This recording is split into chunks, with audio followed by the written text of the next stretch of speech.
नमस्कार, एनडीटीवी राजस्थान में आपका स्वागत है। मैं हूं मनोरंजन भारती और आप देख रहे हैं आज का मुद्दा। आज का मुद्दा क्या है? केंद्र की सत्ता पर काबिज बीजेपी की मोदी सरकार को हराने के लिए दिल्ली में कहने को विपक्ष एकजुट नजर आता है, लेकिन राज्यों में सीट शेयरिंग को लेकर कांग्रेस में ही खींचतान चरम पे है। कांग्रेस के राष्ट्रीय महासचिव और राजस्थान के पूर्व डिप्टी सीएम सचिन पायलट ने राजस्थान में गठबंधन पर खुद ही सवाल खड़े कर दिए। 7 जनवरी को पूर्व सीएम अशोक गहलोत ने दिल्ली में मुकुल वासनिक से मुलाकात कर गठबंधन पर चर्चा की थी। खबर यह भी थी कि राजस्थान की 25 लोकसभा सीटों में कांग्रेस 22 पर अपने उम्मीदवार उतारने की प्लानिंग कर रही है।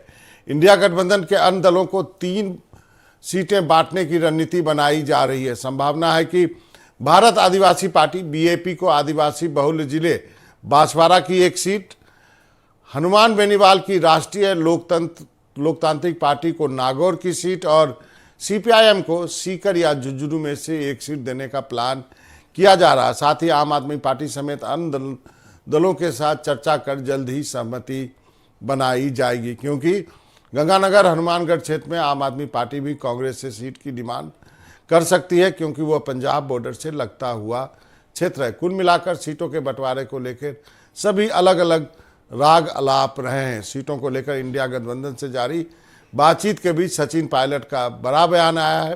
पायलट ने कहा कि राजस्थान समेत जिन राज्यों में बीजेपी और कांग्रेस की सीधी टक्कर है, वहां गठबंधन होने की उम्मीद कम है। क्या कहा है पायलट ने, आपको ये सुनाते हैं।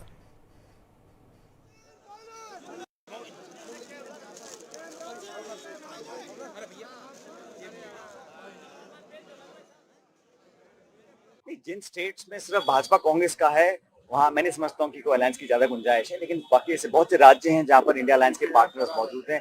महाराष्ट्र है, बिहार है, बंगाल है, वहां लगातार हमारी बातें हो रही हैं और कोई कितनी भी कोशिश कर ले, लेकिन इंडिया अलायंस मजबूत रहेगा, इंटैक्ट रहेगा और हम लोग ऐसा एक 1-to-1 कॉन्टेस्ट बनाएंगे कि एनडीए को हम पराजित कर सकते हैं।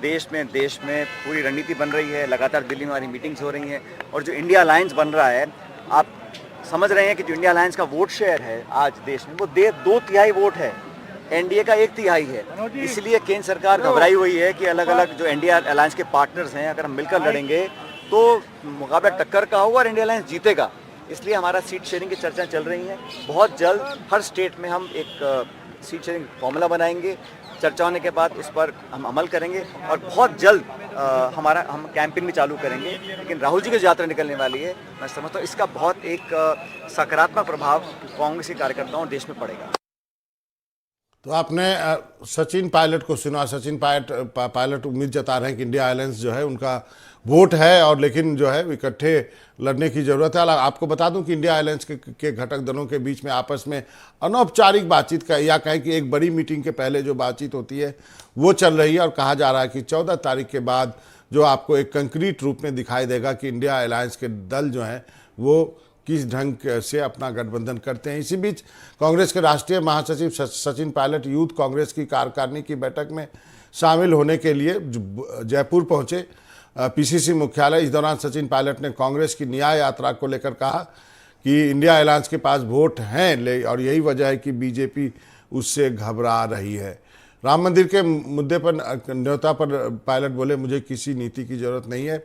राम मंदिर के नाम पर राजनीति की जा रही है, ऐसा नहीं होना चाहिए, बल्कि किसान, बेरोजगार, युवा, नौकरी आदि मुद्दों पर राजनीति करनी चाहिए। करने के लिए किसी के न्योते की जरूरत नहीं है। मेरा जब मन करेगा मैं जाऊंगा, और देश में जितने भी तीर्थ हैं वहाँ सब हमारे साथी लोग जाते हैं देश के। ये भावनात्मक मुद्दा है, धार्मिक मुद्दा है, इस पर राजनीति करना मैं समझता हूँ गलत है। आपको राजनीति करनी है, मुद्दों पर करें। आप निवेश पर करें, गरीबों पर करें, किसानों पर करें, अपनी आर्थिक नीतियों पर करें, महंगाई कम कैसे करें उस पर करें। आज कच्चे तेल का दाम आधा हो गया है विश्व बाजार में, और भारत सरकार दाम कम नहीं कर रही है। हमने वादे किए हैं, देश में 80 करोड़ लोगों को आप सस्ता भोजन उपलब्ध करा रहे हैं, और आप कहते हैं बहुत ज़्यादा विकसित हो गए हैं। भाजपा कुछ काम करे तो वो योगदान है, वो श्रमदान है, वो अच्छी नीति है, और बाकी पार्टियां करें तो रेवड़ी है। मुद्दों पर चर्चा हो, मुद्दों पर चुनाव हो, हम सब उसके लिए तैयार हैं, लेकिन भावनात्मक मुद्दों पर राजनीति कर वोट बटोरने का काम जो किया जा रहा है, मैं समझता हूँ वो गलत है। इसलिए मुझे नहीं लगता कि उससे बहुत ज़्यादा फर्क पड़ेगा। आस्था का जो विषय है, धर्म का विषय है, पाठ पूजा का है, किसकी किसमें कहाँ आस्था है, वो व्यक्तिगत निर्णय है। हम सब भगवान राम को मानते रहेंगे, लेकिन इसका बीजेपी जिस तरह लाभ लेना चाहती है, मैं उसको गलत मानता हूँ। तो हम इसी मुद्दे पे चर्चा करेंगे। आज हमारे साथ मेहमान जुड़ चुके हैं। श्याम सुंदर जी हैं हमारे साथ, अनिल सागर भी हैं, मुबारक भी हैं और नीरज हमारे साथ स्टूडियो में है। सबसे पहले श्याम सुंदर जी के पास चलते हैं। श्याम सुंदर जी, जो कांग्रेस की क्या रणनीति होनी चाहिए, आपको क्या लगता है? बीजेपी राजस्थान में फिर 25 के 25 जीतना चाहेगी। आपने देखा कि एक बाई इलेक्शन में क्या हुआ। अब कांग्रेस की क्या रणनीति होनी चाहिए कि वो अपनी राजस्थान में लोकसभा में उपस्थिति दर्ज करा सके? मनोज भारती जी, जिस प्रकार का माहौल राजस्थान में जो जीती है, कुन्नर जीते हैं और मंत्री को हरा करके जीते हैं, तो माहौल तो पक्ष वाला है। और देखिए, आज उनके स्वागत सत्कार और युवाओं का सम्मेलन में सचिन पायलट आए थे। लेकिन सचिन पायलट, मैं बार बार कहता हूं कि कांग्रेस में आज भी सचिन पायलट और अशोक गहलोत के बीच में जो तालमेल होना चाहिए नहीं है। उसका परिणाम देखिएगा, अगर अलायंस वाले बैठ करके बात कर रहे हैं कि 5 सीटों को देने की बात अगर हो रही है, ये सही बात है कि देखिए गंगानगर में जो माहौल बना है और आज जो चुनाव जीता है इन्होंने, उससे लग रहा है कि गंगानगर आप पार्टी कर सकती दावा, हमको दे दो, एक सीट दे दो। हनुमान बेनीवाल नागौर की सीट का दावा कर सकता है, या देखिए भरतपुर का राष्ट्रीय लोकदल है वो दावा कर सकता है। 3 सीटें तो सीधे सीधे तौर पर की जा सकती है। 2 सीटें और भी देखिएगा, बांसवाड़ा की और डूंगरपुर की बात करें, वहां की भी अलायंस की अगर बात आती है तो हो सकता है वहां पे भी आप पार्टी से जिस प्रकार से आई है ट्राइबल पार्टी जीत करके उनको सहयोग करके बन सकता है। लेकिन आज जिस प्रकार से सचिन पायलट ने कहा, नहीं ना छत्तीसगढ़ में हम समझौता करेंगे ना राजस्थान में करेंगे, क्योंकि छत्तीसगढ़ में खुद प्रभारी है। और राजस्थान में जिस प्रकार से वो कहते हैं कि जैसे अशोक गहलोत कहते थे मैं थाको और थाको ही रहूं, इस बार सचिन पायलट ने भी ये राजस्थानी में डायलॉग देना शुरू कर दिया। और यूथ कांग्रेस के जो बनाए गए हैं भी, जो नए बने हैं, जिस प्रकार से उनके समर्थक हैं और जो उनको लेकर के अशोक गहलोत की बजाय सचिन पायलट को बुलाना, एक नया संदेश देने का काम जरूर हुआ है। और जिस प्रकार से सचिन पायलट ने आज जोश खरोश से कहा है और कुन्नर का स्वागत सत्कार किया है, तो क्या संदेश देना चाहते हो? क्या राजस्थान में अब सचिन पायलट हावी होंगे या अशोक गहलोत हावी होंगे? पता नहीं, कुछ पता नहीं। छत्तीसगढ़ जरूर दे दिया है उनको, और छत्तीसगढ़ में देखिएगा 9 तो बीजेपी की और 2 कांग्रेस की अभी। अब वो कितनी बढ़ा पाएंगे नहीं बढ़ा पाएंगे, वो अपनी बात नहीं कर रहे। यहाँ भंवर जितेंद्र की बात करें वो भी पावरफुल है, या मोहन प्रकाश की बात करें वो भी पावरफुल है, वो बिहार देख रहे हैं। और अशोक गहलोत को अलायंस कमेटी में भेजा है, अलायंस कमेटी में उन्होंने बैठ के किए, आप पार्टी से बातचीत किए। अब ये अगर पार्टियों की जिस तरह से बातचीत हो रही है अलायंस कमेटी की बैठकों के बीच में, अगर सचिन पायलट ये बोलते हैं छत्तीसगढ़ और राजस्थान में नहीं चलेगा, तो उसका मतलब प्रश्न चिन्ह उठा दिया कि अशोक गहलोत वहां बातचीत कर रहे, तो ध्यान रखें राजस्थान और छत्तीसगढ़ में समझौता करने से पहले मुझसे जरूर पूछें। तो ये चीज तालमेल कब बैठेगा नहीं बैठेगा, और तालमेल नहीं बैठा तो फिर जिस तरह से चुनाव हारा कांग्रेस, सत्ता चली गई, अभी भी उनकी जो घमंड है, जो गुरूर है, वो गया नहीं अशोक गहलोत और सचिन पायलट के बीच में। कार्यकर्ताओं के बीच में जो कहना चाहिए संगठन में एका होने की बात अभी भी नहीं बन पा रही है। इसका मतलब श्याम सुंदर जी, इसका मतलब श्याम सुंदर जी, रस्सी जल गई लेकिन ऐठन नहीं गई है।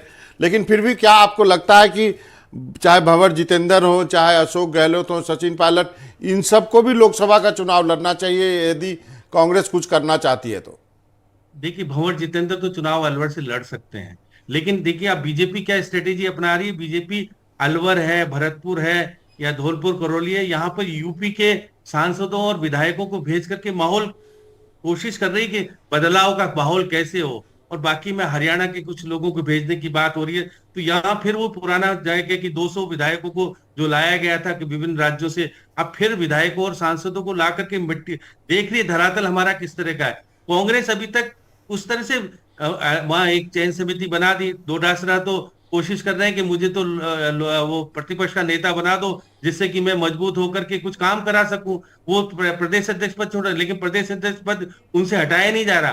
अब महेंद्रजीत मालवीय को प्रतिपक्ष का नेता बनाए जाने की तैयारी हो रही है, जिससे कि हम वहां पर आदिवासियों को कुछ करके कर सके। मुकाबला बड़ा है, मोदी से मुकाबला करना है। अब राजनीतिक तौर पर जिस प्रकार सचिन पायलट बोल रहे हैं या अशोक गहलोत बोल रहे हैं, दोनों ही मोदी के ऊपर प्रहार कर रहे हैं। राजस्थान की स्थिति को मजबूत करने के ऊपर बात नहीं हो रही है। इसलिए कह सकते हैं, मैंने जो तीनों सीटें बताई अगर हाँ इनसे चुनाव मिलकर के चुनाव लड़ा जा सकता है तो निश्चित रूप से कांग्रेस गठबंधन में सीटें आ सकती है। अब कितनी आएगी नहीं आएगी बात है, लेकिन हाँ आप एनडीए को चुनौती तो दे सकते हो यहाँ पर, अगर ये जरूर। सीटें होती बाकी पे लड़ो तरीके से तो ठीक है, जीत सकते हो। सचिन पायलट चुनाव नहीं लड़ेगा, अशोक गहलोत चुनाव नहीं लड़ेंगे, कोशिश करेंगे पीछे हटो। अब भंवर जितेंद्र को प्रभारी बनाया, क्या चुनाव लड़ने की इच्छुक है नहीं, पता नहीं, वो सोच रहे हो कि चुनाव जीत नहीं पाऊंगा तो स्थिति खराब हो जाएगी, इसलिए कुछ अलायंस में चला जाए या कुछ, वो पता नहीं। अभी कुछ स्थितियां जो आप कह रहे हैं, जरूर। 5 सीटें अलायंस में, 3 सीटें तो मुझे पता है कि अलवर भी जा रही है कि अलायंस में, ऐसा हो सकता है। और डूंगरपुर बांसवाड़ा जो एक सीट है उधर भी, वो भी अलायंस में जा सकती है। ओके, जरूर। नीरज, आपको क्या लगता है, आपका क्या आंकलन है, क्या आपको लगता है कि कांग्रेस को अपनी उपस्थिति दर्ज कराने के लिए राजस्थान में कुछ अलायंस करना चाहिए, या फिर जो सचिन पायलट कह रहे हैं? मनोरंजन जी, स्थिति यह है कि राजस्थान में कांग्रेस पार्टी को पैर रखने के लिए आज बीजेपी जगह नहीं दे रही है। स्थिति यह है कि पिछले 2 लोकसभा चुनावों के अंदर 25 की 25 सीटें जो है वो बीजेपी और उनके गठबंधन ने जीती। पिछली बार भी आरएलपी का जो हनुमान बेनीवाल जीत करके वहां से सांसद आए थे नागौर सीट से, तो इस बार उन्होंने विधानसभा का चुनाव लड़ लिया, लेकिन बाद में किसान आंदोलन के दौरान हालांकि उन्होंने बीजेपी से खुद को अलग किया। अब एक संभावना यह बन रही है और चर्चा ये चल रही है कि हनुमान बेनीवाल को वहीं से, या उनकी पार्टी के उनके भाई नारायण बेनीवाल जो कि पिछली बार विधायक थे, अब की बार चुनाव नहीं लड़ाया, उनको लड़ाया जा सकता है, लेकिन ये सीट खाली करके आरएलपी को दे दी जाए। लेकिन सचिन पायलट ने एक बड़ा प्रहार पहले कर दिया कि संभावनाएं कम है। दूसरा, आदिवासी क्षेत्र की बात करें तो इस बार भी बीएपी यानी भारत आदिवासी पार्टी और बीटीपी जैसी जो पार्टियां हैं, जो आदिवासी क्षेत्र में डूंगरपुर बांसवाड़ा की सारी आदिवासी एसटी रिजर्व सीटों के अंदर वहां से अपनी सीटें निकाल करके आते हैं कई विधायक वहां से, और उस क्षेत्र के अंदर जब ये बात की जाती है कि बीएपी को वहां एक सीट दे दी जाए तो वहां पर भी समस्या खड़ी हो जाती है। यानी जब अलायंस राजस्थान में नहीं बन पा रहा है, सीपीआईएम की बात करें तो सीकर, और अगर बात करें झुंझुनू क्षेत्र जो है, ये पूरी बेल्ट शेखावाटी की कामरेडों का बड़ा एक गढ़ रहा है और यहाँ बड़े आंदोलन होते रहे किसानों के। यहाँ पर अगर सीपीआईएम को सीट देने की बात होती है तो फिर वही सवाल खड़ा होता है। सचिन पायलट का जो बयान है एक तरीके से अशोक गहलोत की 7 जनवरी की उस वार्ता के खिलाफ माना जा रहा है जो मुकुल वासनिक के साथ में हुई थी, कांग्रेस हाईकमान के साथ में हुई थी, और चर्चा ये हुई थी कि गठबंधन को किस तरीके से राजस्थान से शुरुआत की जाए, क्योंकि अशोक गहलोत गठबंधन की राजनीति के माहिर है और राजस्थान से इसकी शुरुआत करके गहलोत ये संदेश देते कि मैं सबको मिलजुल के साथ लेके चल रहा हूं। और गहलोत पिछले विधानसभा चुनाव में भी हमने देखा कि वो लगातार साथ में जोड़ करके राजनीति लेकर के आगे चलते हैं। इसी वजह से सचिन पायलट सीएम भी नहीं बन पाए थे, क्योंकि इससे पिछली जो सरकार गहलोत ने बनाई थी तो निर्दलीय विधायकों को भी साथ में जोड़ लाए थे। आरएलडी की जो सुभाष गर्ग है उन्होंने उन सरकार में मंत्री बनाया, गठबंधन किया, तो इस तरह का ये पूरा पेच फंसाया था। लेकिन अब पायलट का जो बयान है सीधे तौर पर ये उस गठबंधन को राजस्थान में धता बताता हुआ नजर आ रहा है। तो कहीं ना कहीं दोनों खेमों में फिर से एक बार जो खींचतान है वो होती नजर आ रही है। जी, लेकिन ये भी हो सकता है कि अभी जो है चुनाव, अभी भी किसी भी बातचीत के पहले एक पोस्चरिंग होता है। मैंने कहा कि जो बड़ी मीटिंग होने वाली है उसके पहले सब अपनी अपनी सीटें बढ़ा के बोलते हैं कि मुझे 10 दे दो, मुझे 12 दे दो। फिर जब टेबल पे बैठेंगे, जब खड़गे साहब होंगे, जब सोनिया गांधी होगी, तब नीचे उतर के आएंगे। मुबारिक हमारे साथ जुड़ गए। मुबारिक, सबसे पहले आपसे ये जानना चाहूँगा, जो कि श्याम सुंदर जी भी इशारा कर रहे थे, कि क्या अभी तक तय हुआ कि कांग्रेस का प्रदेश अध्यक्ष कौन होगा, विधायक दल का नेता कौन होगा, या फिर जो मौजूदा प्रदेश अध्यक्ष है वही विधायक दल का नेता होगा? क्या इसको लेके कोई क्लैरिटी है? और सचिन पायलट जो आज गए हैं यूथ के सम्मेलन में, उस वो वहाँ पे वो क्या कर रहे हैं अपने कार्यकर्ताओं को? जी देखिए, राजस्थान में भाजपा ने सरकार बना ली और उसके बाद जो नेता प्रतिपक्ष है उसको तय करने की जो जिम्मेदारी है कांग्रेस के स्थानीय नेताओं का ये कहना है कि आला कमान तय करेगा। लेकिन अंदर खाने ये बातें भी सामने आ रही है कि राजस्थान में जिस तरह पूर्व मुख्यमंत्री अशोक गहलोत और सचिन पायलट के बीच जो अदावत लंबे समय से चल रही थी, क्या उसके कुछ कारण हो सकते हैं कि नेता प्रतिपक्ष चुनने में देरी हो रही है। और एक बड़ी बात यह भी कि सचिन पायलट भी फिलहाल चर्चा उस दौरान ये भी रही कि सचिन पायलट को प्रदेश अध्यक्ष की जिम्मेदारी दी जाएगी। तो सचिन पायलट के जो नज़दीकी लोग हैं उनका कहना है कि लोकसभा चुनाव से पहले सचिन पायलट किसी भी जिम्मेदारी पर फिलहाल नहीं आना चाहते हैं। तो ऐसे में देखिए, किसी जाट को तो रखना होगा। जाट समुदाय को राजनीतिक रूप से राजी रखने के लिए कांग्रेस कहीं ना कहीं, चाहे प्रदेश अध्यक्ष जो गोविंद सिंह डोटासरा वो अगर प्रदेश अध्यक्ष रहते हैं तो किसी दलित या ब्राह्मण के ऊपर कांग्रेस दाव खेल सकती है नेता प्रतिपक्ष के तौर पर। तो ऐसे में महनजीत सिंह मालवीय का नाम अभी फिलहाल जो है वो चल रहा है कि उन्हें ये जिम्मेदारी नेता प्रतिपक्ष की मिल सकती है। अगर ब्राह्मण चेहरा कोई आता है तो उसमें कई सारे नाम हैं, तो उन पर भी कहीं ना कहीं हालांकि स्थानीय नेताओं का कहना है कि कांग्रेस का केंद्रीय आलाकमान उन नामों को तय करेगा। और अगर आज की हम बात करें तो यूथ कांग्रेस का ये कार्यकारिणी की बैठक थी। उस बैठक में सचिन पायलट और पीसीसी चीफ गोविंद सिंह डोटासरा शामिल हुए। सचिन पायलट हर बार की तरह यहाँ भी वही कहते हुए दिखाई दिए कि युवाओं को आगे लाना चाहिए, युवाओं को मौका देना चाहिए। और साथ ही उन्होंने इंडिया गठबंधन को लेकर भी एक बड़ी बात कह दी है, जो कि अभी नीरज जी चर्चा कर रहे थे कि एक तरफ तो कांग्रेस का ये कहना है कि सीट शेयरिंग का जो फॉर्मूला है उसके हिसाब से अलग अलग जगह जो अलग, चाहे वो स्थानीय जो लोकल जो दल हैं उनको भी वहाँ मौका मिलेगा। लेकिन राजस्थान में जो सचिन पायलट ने आज ये बयान दिया कि यहाँ सीधी टक्कर कांग्रेस और बीजेपी में। ऐसे में कांग्रेस उनके बयान के मुताबिक अगर हम बात करें तो 25 सीटों पर चुनाव लड़ेगी। जरूर, ये उनके बयान का इशारा था। तो दूसरी ओर जी तो आपने सही कहा कि ये इशारा था। अभी देखते हैं इसमें क्या बदलाव होता है। आपके पास आऊँगा, अनिल सागर जी भी जुड़ गए। अनिल जी, आप ये बताएं कि कांग्रेस को क्या रणनीति अपनानी चाहिए कि वो राजस्थान में खाता खोल सके। एक बयान सचिन पायलट का आया कि हम अकेले लड़ेंगे, लेकिन कई लोग मानते हैं कि यदि आप गठबंधन करें तो ज़्यादा अच्छा रहेगा। जी, एक रणनीति का सीधा सीधा उदाहरण है। उसको अगर हम गौर से देखें तो 2019 को जो चुनाव था वहां पर नंबर 2 पार्टी कांग्रेस है। सभी सीटों पर नंबर 2 पार्टी कांग्रेस है। अगर आप गौर से देखें 2019 के चुनाव में जो नेशनल पार्टीज है, 5 बड़ी पार्टीज थी, इसके अलावा जो पार्टीज हैं वो 3.5% में सिमट गई हैं। तो इसलिए उनको पता है कि राजस्थान में हमें सीधे लड़ना पड़ेगा। और चूंकि सभी सीटों पर हम नंबर 2 रहे हैं और विधानसभा में भी जो परफॉर्मेंस है, जो आप वोटिंग परसेंटेज देखिए, बीजेपी से बहुत पीछे नहीं है। तो इसलिए इनको ये समझ में आता है कि अगर हमें राजस्थान में लड़ना है तो सीधी टक्कर देना पड़ेगा और सीधी लड़ाई में ही हम आगे आ पाएंगे। लेकिन आपको लगता नहीं है कि वो जो 2-3% जो आगे पीछे जो वोट है उसको भी यदि अपने साथ कर लिया जाएगा तो आप ज्यादा कंफर्टेबल रहेंगे? देखिए, अगर पिछले चुनाव देखें, 2019 का चुनाव देखें तो बहुत गैप है। करीबन 58% जो वोट है वो बीजेपी को मिला था। ये 40% से पीछे रह गए थे, 34% समथिंग कुछ है। तो 3.5-4% और वोट था जो बिखरा था, जो कि बाकी पार्टियों में गया था। लेकिन अगर हम विधानसभा के चुनाव को देखें तो वहां पर लगता है कि हाँ, अगर ये 3-3.5% वोट भी समेट लिया जाए तो बेहतर होगा। लेकिन इसका मतलब ये नहीं होगा कि गठबंधन में अगर ये लोग नहीं लड़ते हैं तो बाकी पार्टियां जो वो इनके खिलाफ लड़ेंगी। हो सकता है उनके बीच ये कहीं आपस में एक समझौता करें और ये तय करें कि नहीं, आप जो है इस चुनाव को इस तरीके, क्योंकि अगर आप गठबंधन में शामिल हैं तो आप हमें सहयोग कीजिए, हमारी सीधी टक्कर है तो आप हमें सहयोग कीजिए। और हम यहाँ पर, क्योंकि गठबंधन में एक बहुत बड़ी चीज होती दिख रही है, वो ये है कि पार्टियों में कहीं ना कहीं अस्तित्व की लड़ाई जो है वो समझ में आने लगी है कि अगर हमारा अस्तित्व बचाना है हमें तो कुछ समझौते करने पड़ेंगे। नहीं तो आम आदमी पार्टी और कांग्रेस के बीच समझौता बिल्कुल नहीं हो सकता है। जरूर, दिल्ली में जो हालात है या पंजाब में जो हालात है उसको देखते हुए आम आदमी पार्टी और कांग्रेस में समझौता बिल्कुल नहीं हो सकता। लेकिन उनको पता है कि अगर हमें अपना अस्तित्व बचाना है तो यही एक तरीका है और कोई तरीका नहीं। सही बात कही श्याम सुंदर जी, ये आर्गुमेंट काफी स्ट्रांग है। यदि मैं दिल्ली की बात बताऊं तो आम आदमी पार्टी के नेता और कांग्रेस के नेता में एक दूसरे को ट्रस्ट नहीं करते हैं। पंजाब में उन्होंने मना कर दिया, हालांकि पंजाब में 8 सांसद है, लेकिन आम आदमी कहती है कि कांग्रेस को आप 6 पे ही लड़ो, बाकी पे हम लड़ेंगे। तो ये जो एक विश्वास ना करने वाली बात है, तो फिर ये गठबंधन बनेगा कैसे?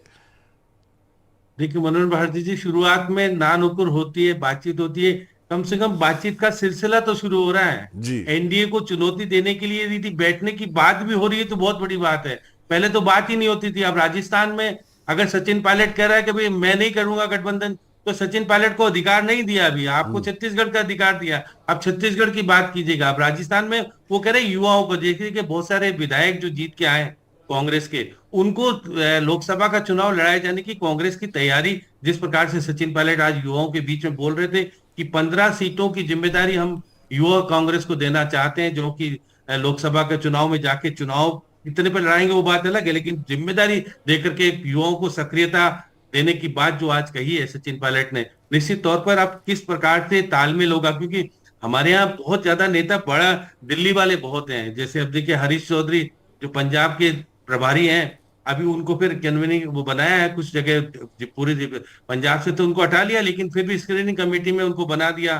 भंवर जितेंद्र को आसाम और मध्य प्रदेश का दे दिया, छत्तीसगढ़ और अशोक गहलोत को बाकी का अलायंस दिया है। तो बहुत सारी चीजें, राजस्थान की राजनीति पूरे देश में छाई हुई तो है, अब कितनी कारगर होगी कांग्रेस के लिए ये कुछ समय इंतजार जरूर करना पड़ेगा। जरूर। अशोक गहलोत क्या दिल्ली में बैठ करके राजनीति करेंगे या फिर राजस्थान में आके उनको कहा गया कि वो चुनाव नहीं लड़ेंगे कभी भी, ना सचिन जरूर। पायलट लड़ेंगे चुनाव। चलिए यार, ओबीसी डोटासरा, आपने ओबीसी सही बात, डोटासरा बेटा कह रहे हैं, सही बात ओबीसी आपने बेटा। कही कि बात तो करो तभी तो बात आगे बढ़ेगी। नीरज, जो श्याम सुंदर जी का कहना है, बात तो करो तभी बात तो आगे बढ़ेगी। बाबा देखिए, श्याम जी ने साफ कहा शुरुआत में ना नुकुर होती है और बाद में जो है सारी चीज पटरी पर बैठ जाती है। वही स्थिति जो है वो भी नजर आ रही है। सचिन पायलट हालांकि उनको अभी राष्ट्रीय महासचिव बनाया है, लेकिन जो ये इंडी गठबंधन है इसमें एक अहम रोल अशोक गहलोत को ही दिया है कांग्रेस हाईकमान ने। और बड़ी बात यह है कि इन दोनों नेताओं को राजस्थान से बाहर करके और महत्वपूर्ण जो जिम्मा जो है वो लोकसभा चुनाव के लिए दिया है। सचिन पायलट को एक छत्तीसगढ़ प्रदेश तक सीमित किया है, गहलोत को राष्ट्रीय परिप्रेक्ष्य में सामने लाया गया। ये भी एक मैसेज देने की कोशिश है। दूसरा, राजस्थान में पीसीसी चीफ अभी भी गोविंद सिंह डोटासरा हैं, तो जो पीसीसी चीफ होता है उसकी भी काफी महत्वपूर्ण भूमिका जो है वो रहती है प्रदेश को लेकर के। प्रदेश हाईकमान जो है अपनी रिपोर्ट भेजता है। दूसरा, उधर गहलोत और मुकुल वासनिक और साथ ही जो वरिष्ठ नेता हैं कांग्रेस पार्टी के के.सी. वेणुगोपाल भी उसके अंदर शामिल हैं। ये तमाम नेता जो हैं अपने स्तर पर बातचीत कर रहे हैं और खुद सोनिया गांधी, राहुल गांधी समेत तमाम नेता। अभी ये भी जानकारी आ रही है मणिपुर में जो उनकी यात्रा निकलनी थी उसको भी शायद वहां के मुख्यमंत्री जो है मणिपुर के अभी तक वहां तक मंजूरी नहीं मिल पाई है। तो कहां से राहुल गांधी की यात्रा चालू होगी? पहले तो ये यात्रा पर जो पेच है वो फंसना चालू हो गया है। तो पहले तो राहुल गांधी लेकिन मेरी जानकारी है कि 14 तारीख के बाद आपको इस इंडिया अलायंस में गठबंधन कुछ शेप लेता हुआ नजर आएगा। मुबारक, आप ये बताइए। बाबा मैं एक जी अनिल जी कह दूं, मैं एक चीज कह दूं, कांग्रेस ने मणिपुर में ही टकराव के साथ आगे बढ़ने का रास्ता चुन लिया है। कांग्रेस ने तय कर लिया है कि 14 तारीख को ही ये यात्रा जो है भारत जोड़ो न्याय यात्रा शुरू होगी। और मुझे लगता है यही राजनीति का, या यूं कहे इस राजनीति का, या इस लोकसभा चुनाव की राजनीति का पहला आगाज है। हाँ। क्योंकि जब तक आप टकराव नहीं करेंगे तब तक आप दिखेंगे नहीं, और दिखेंगे तभी बिकेंगे। सही बात है। मुबारक, आप ये बताइए क्या कांग्रेस, जरूर आपने सही कहा, जब तक आप दिखेंगे नहीं तब तक आप बिकेंगे नहीं, जब तक आप टकराव नहीं करेंगे तब तक आप दिखेंगे नहीं। बहुत अच्छी लाइन है ये। मुबारक, ये बताइए क्या कांग्रेस में इस बात की चर्चा है कि भंवर जितेंद्र सिंह, गहलोत, पायलट, हरीश चौधरी, इन सबको चुनाव लड़ाया जाए? जी देखिए, बिल्कुल ऐसा फिलहाल चर्चाएं तो ऐसी है कि कांग्रेस के जो दिग्गज नेता हैं राजस्थान में उनको चुनाव लड़ाने की चर्चाएं हैं, लेकिन क्या कांग्रेस के आलाकमान इन नेताओं को इस बात पर राजी कर पाएंगे कि यह चुनाव लड़ेंगे? क्योंकि एक तरफ प्रधानमंत्री नरेंद्र मोदी का चेहरा है और बीते जो 2 लोकसभा चुनाव हुए हैं उसमें हर बार जो है भाजपा ने बढ़त ही बनाई है। ऐसे में कांग्रेस के लिए बड़ी चुनौती है और साथ ही अगर गठबंधन के साथ यहाँ आते हैं तो हालांकि अब परिस्थितियां आगे क्या रहेगी, किस तरह की राजनीतिक जो चीजें हैं वो बदलेंगी नहीं बदलेंगी, ये अपने आप में बड़ा सवाल है। लेकिन जो कांग्रेसी कार्यकर्ता हैं उनसे हमने जब अभी थोड़ी देर पहले ही इस तरह की जो चर्चाएं थी पत्रकार कार्यकर्ताओं से, नेताओं से करते हैं, तो उनके मन में एक जरूर भय है कि बड़े नेता हैं वो चुनाव में नहीं उतरेंगे। और उसके पीछे का कारण आप और हम सब जानते हैं कि कोई भी हार का मुंह नहीं देखना चाहेगा, क्योंकि सचिन पायलट पूर्व में एक बार लोकसभा जब चुनाव लड़े थे तो लाखों की हार हुई थी उस दौरान। तो ऐसे में मन में भय सभी के है, लड़ना तो चाहते हैं लेकिन मोदी का चेहरा सामने होने से कहीं ना कहीं कांग्रेस के जो दिग्गज नेता उनमें आंतरिक भय जरूर है। जरूर सही कहा। अनिल जी आपके पास आऊंगा, उसके बाद श्याम सुंदर जी के पास। अनिल जी, क्या आपको लगता नहीं है कि इन सभी को चुनाव लड़ना चाहिए? विधायक तो हैं, हार जाएंगे तो हार जाएंगे, क्या फर्क पड़ेगा, लेकिन चुनाव लड़ेंगे तो एक माहौल तो बनेगा।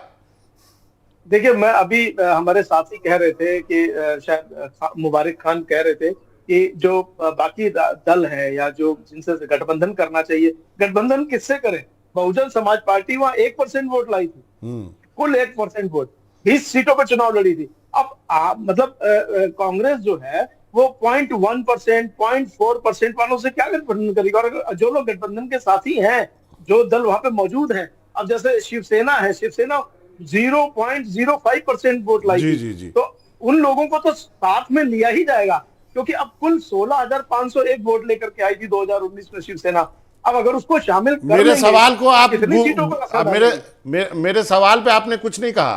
क्या इन हाँ, सबको मैं उसी पे बड़े आ रहा हूं नेताओं बाबा, को मैं चुनाव उसी पे आ रहा लड़ना हूं। चाहिए? अब ये पहली बात। दूसरी बात ये कि बिल्कुल नेता जो है, ये politics is the game of image, perception. Perception अगर आप नहीं बनाएंगे, आपका बड़ा नेता अगर उतर करके जमीन पर नहीं जाएगा।